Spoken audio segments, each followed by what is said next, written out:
গ্রাম বাংলার সংস্কৃতিতে নৌকা বাইচ একটি পরিচিত নাম, তবে টাঙ্গাইলের কালীহাতিতে ব্যতিক্রমী পাতিল বাইচ অনুষ্ঠিত হয়েছে।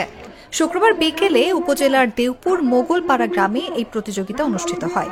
বাইচকে দেখতে ভিড় করেন উৎসুক জনতা।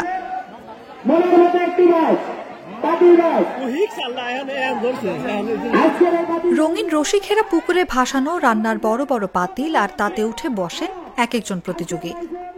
রেফারি বাঁশি দেওয়ার সঙ্গে সঙ্গে প্রতিযোগীরা দুই হাতকে বৈঠা বানিয়ে শুরু করলেন বাইচ।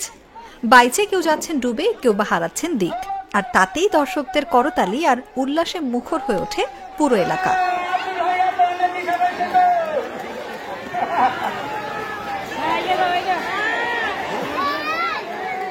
উপজেলার দেওপুর মোগলপাড়া গ্রামে দেওপুর মোগলপাড়া আরবিটি ক্লাবের উদ্যোগে প্রথমবারের মতো ব্যতিক্রমী পাতিল বাইচের আয়োজন করা হয়।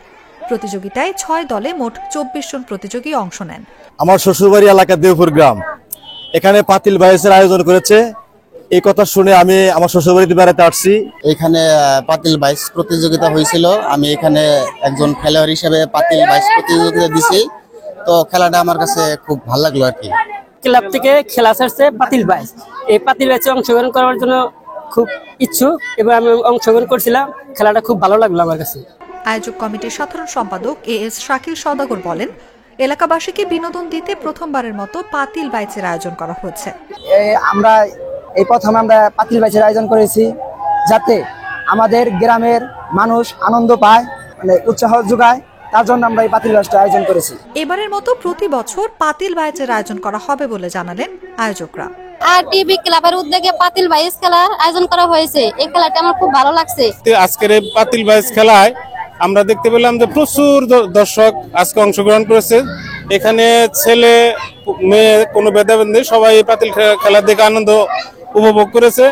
নিউজ ডেস্ক, জাগো নিউজ।